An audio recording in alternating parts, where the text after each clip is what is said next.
السلام عليكم ورحمة الله والصلاة والسلام على نبينا وحبيبنا ومولانا محمد عليه أفضل الصلوات وأزكى السلام. نتمنى تكونوا كلكم بخير وعلى خير، ونتمنى الفيديو ديال اليوم يلقاكم في أحسن الأحوال وفي صحة جيدة. اليوم إن شاء الله غادي نشارك معكم الشباكية اللي خدمتها أو عجنتها بواحد الطريقة اللي صراحة جات رائعة وسهلة. شباكية في الخلاط الكهربائي. نتمنى انكم تتبعوا معايا الفيديو من الاول حتى الاخر. اللي عجبكم الفيديو ما تنسونيش من التعليقات ديالكم، من لي لايك ديالكم. ما تنسونيش ايضا من البارطاج الفيديو. اول حاجه بديت بها العسل، لان خاصو يبات ليله كامله او ليلتين، يعني المهم يطيب في واحد الوقت اللي هو قبل من الشباكيه. كنديرو هكا في زليفه وكنخليه حتى يبرد، باش هكا كنعود ندير فيها كيف ما شفتوا معايا في الفيديو. كندير الصباع هكا ديالي وكنحاول نلاصقهم مع بعضياتهم. ملي كتلصقوهم كتلقاو بان داك العسل كيتلصق، يعني يديكم بصعوبه باش كتحلوها. هنا راه من بعد ما طاب ليا ضفت عليه واحد الكاس ديال المزهر وضفت عليه المسكه الحره، وغادي نعاود نردو يتغلى مزيان حتى كتطلق فيه ديك المسكه وكيطلق فيه داك المزهر. عاد غادا نطفي عليه. عندي هنا بالنسبه للمقادير ديال الشباكيه انا كنستعمل الزلافه، ما كنديرش الكاس وانما كندير الزلافه باش هكا كتهز ليا كيلو ديال الطحين نيشان. كناخذ زلافه اللي كتهز تقريبا 2 كيسان ونص ديال المقدار ديال الماء ديال اي حاجه درتوها فيها كتعطيكم تقريبا 2 الكيسان ونص. عندي هنايا زلافه ديال الجنجلان مطحون من بعد ما حمرته شي شويه. من الاحسن انكم تحمروا الجنجلان باش هكا كيطلق لكم داك المذاق ديالو. ضفت عليها واحد الكاس ديال اللوز. انا غادي نخدم الكميه ديال 2 كيلو او 2 عجنات، ولكن نتوما راه غادي نعطيكم المقادير ديال كيلو.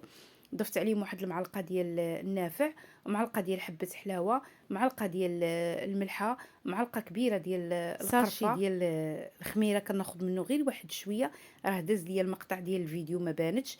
المهم كندير واحد القبيسه ديال الخميره الفوريه وشويه من الخميره الكيماويه. زلافه ديال مزهر وزلافه ديال الزيت مخلطه ما بين الزيت البلديه والزيت الروميه وما بين الزبده الا بغيتو تستعملوها. كنخلط المقادير كامله ومن بعد كنديرها في الخلاط الكهربائي وكنطرب كل شيء هكا باش كل شيء كيتطحن لينا مزيان. واخا حنا راه كنكونوا طاحنين، من بعد كنبدا نضيف الدقيق شويه بشويه. هاد السوائل تاخذ لينا تقريبا كيلو ديال الطحين كيدخل كله، ومن بعد كتبقاو تزيدوا شويه بشويه حتى كتحصلوا على القوام اللي بغيتو. انا غادي نوريكم الطريقه اللي غادي تبقاو تضيفوا بها الدقيق هكا باش ما تعذبكمش في الخدمه، وكتقدروا تضيفوا الدقيق بالكميه اللي بغيتو. وحيت الشباكيه كل ما كانت شويه قاصحه في العجينه ديالها، كل ما كتجيكم في التشبيكه ديالها واقفه، وكل ما كتجيكم يعني هشيشه. الوغ باش تضيفوا الدقيق هانتوما كتشوفوا انا غادي نبدا نزيد الدقيق وانا كنحل العجينه هكا، وكنضيف الدقيق في الوسط، ماشي كنديرو في الجناب ولا شي حاجه. كنحل العجينه وكنديرو في الوسط وكنبدا هكا ندخل فيه بشويه بشويه حتى كندخل ديك الكميه. ما كنضيفوش دقيق دفعه واحده، حيت الا ضفتوه في مره واحده ما غاديش تغلبوا على العجينه. الوغ كتبقاو تضيفوا بشويه بشويه وانتم كتدلكوا وكتدخلوا داك الدقيق في العجينه حتى كتحصلوا على القوام اللي بغيتو اللي تقدروا نتوما تدلكوه. بالنسبه للتكوار ديال هاد العجينه كتكوروا نتوما كتجمعوا كاع دوك الشقاق اللي كيكونوا في العجينه. ما تحاولوش تخليوها هكا مشقه. الطريقه راها واضحه، كتخدموا يديكم بجوج، كتلويو العجينه او كتلولبوا العجينه وانتم كتجمعوا دوك الشقيقات حتى كتحصلوا على واحد الكويره اللي هي ملسه. باش هكا ملي كتبداو تورقوا فيها ما كتبداش تقطع عليكم العجينه في التوراق. صافي كندلك العجينه مره اخرى او كنطلقها ونتنيها على 4، يعني كندير على شكل مسيمنه ونديرهم في بلاستيكه نخليهم يرتاحوا ونرجع ليهم من بعد. بالنسبه لهاد الطريقه كتخلي لينا الشباكيه ديالنا كتجينا مجعبه وكتشرب داك العسل، لان الكثير من الاخوات سولوني علاش الشباكيه ما كتجيناش هكا مجعبه. هذا سر من الاسرار اللي كيخليها تجيكم مجعبه وتشرب لكم كيف ما قلت لكم العسل. انا غادي نستمر حتى نكمل الكميه اللي عندي نوضعها في بلاستيكه ونخليها كترتاح وانا خدامه. يعني كنسبق الكره الاولى اللي بديت بها، طلقت العجينه فوق الطبله، ومن بعد قسمتها على شرائط اللي كتكون متساويه، وضفت شويه ديال الدقيق من الفوق هكا باش ما تلصقش ليا مع بعضياتها.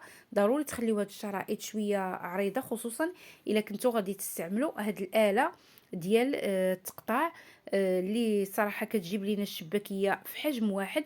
واخا هي شويه كتخلي لينا شويه الكسور، ولكن معليش الا بغيتوها تجيكم مقاده ممكن تستعملوها. انا في الحقيقه كنستعمل غير الجرار، ولكن عجبتني هاد الاله لان جابت لي الحجم ديال الشباكيه كله متساوي، نفس الحجم اللي في هاد الشباكيه كاين في الاخرى. هذا هو يعني هذا هو الشيء الايجابي فيها. بالاضافه انها سريعه دغيا كتقطع لكم، ما كتبقاوش معذبين مع الجراره. ولكن اللي بغى يستعمل الجراره كيبقى ليه الاختيار. هنا بالنسبه للتشبيكه كنقسموا 5 ديال الشرائط، او كنديروا 5 ديال الشرائط، وكناخذوا 2 ديال الشرائط كنحطوهم على بعضياتهم، كيبقى لينا شريط واحد كنلصقوه مع بعضياته وكنقلبوا الشباكيه. غادي نعاود معكم واحده اخرى باش تشوفوها بطريقه اللي هي واضحه. هانتوما 2 ديال الشرائط كنحطوهم على بعضياتهم، الشريط اللي شاطلينا غادي نلصقوه مع بعضياتو، وغادي نقلبوا الشباكيه. كنحطها انا فوق الطابله هكا باش تجيني ساهله، وكنقرصوها من الجنيبات ديالها.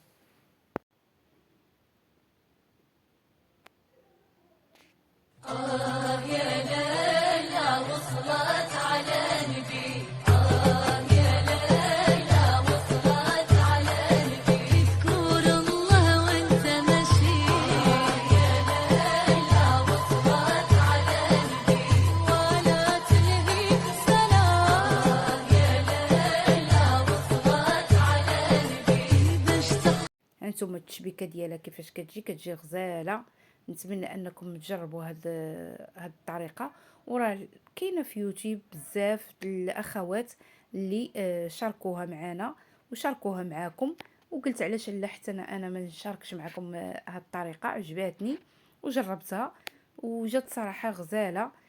هذه هي الكميه اللي عطاتني، كميه اللي هي مهمه، وما كنوضعش شي على شي، كنخليها هكا مسرحه هكا باش كتحتفظ لينا على الشكل ديالها. غادي ندوز دابا باش نقلي معكم الشباكيه.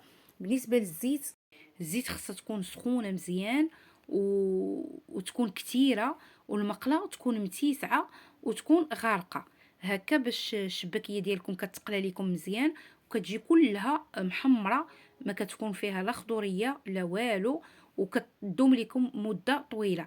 الا تبعتوا هاد النصائح كامله انا متاكده بان الشباكيه ديالكم غادي تجيكم زوينه وغادي تجيكم غزاله ومعلكه. صراحه كتجي زوينه بزاف. هنايا كنخلي الشباكيه حتى كتحمر ليا من واحد الجهه، عاد باش كنبدا نقلب فيها على الجهه الثانيه. خليو البوطه تكون مهيله هكا باش كتجيكم موحده في اللون ديالها. ما تجهدوش عليها البوطه، حيت ملي كتجهدوا عليها البوطه كيف كنقولوا حنا كتخطف. كتبدا اللي تبان لكم راها طايبه، ولكن ملي كتحلوها من الداخل كتلقاوها خضره. ملي كتحسوا بها قربت الطيب كتبداو ديروا لها هاد الحركه الدائريه باش هكا كتشد لكم داك اللون اللي هو موحد، حتى كطيب كلها في خطره واحده، وكتبداو ترميوها في العسل. وملي كترميوها في العسل كتحاولوا تضغطوا عليها شويه باش كتهبط لتحت وكتشرب لكم العسل، وكتخليوها مده ديال القليه الثانيه حتى كتحسوا الشباكيه ديالكم تقلات القليه الثانيه. عاد كتحيدوها من العسل ديروها في الشبيكه تسقطر، ومن بعد راه كتستفوها في الطويصات. انا غادي نوريكم التعليكه اللي كتجي في هذه الشباكيه، راه كتجي صراحه رائعه.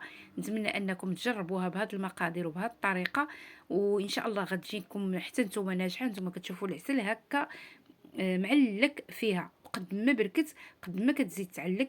الشباكيه ديالنا كتجي شكل واحد، كتجي منظر واحد، طياب واحد، كتجي موحده في كل شيء. المذاق ما نقول لكمش عليه. نتمنى كيف ما قلت لكم انكم تجربوا هذه الطريقه، ونتمنى ان هاد النصائح اللي عطيتكم تكون فاتتكم. وشكرا لكم على الدعم ديالكم، شكرا لكم على السؤال ديالكم. ما بقى لي الا نقول لكم رمضان مبارك سعيد علينا وعليكم وعلى جميع المسلمين. الله يدخلوا علينا وعليكم بالصحه والعافيه وبالرحمه والمغفره، والله يقدرنا على الصيام وعلى القيام، والله يتقبل منا ومنكم صالح الاعمال.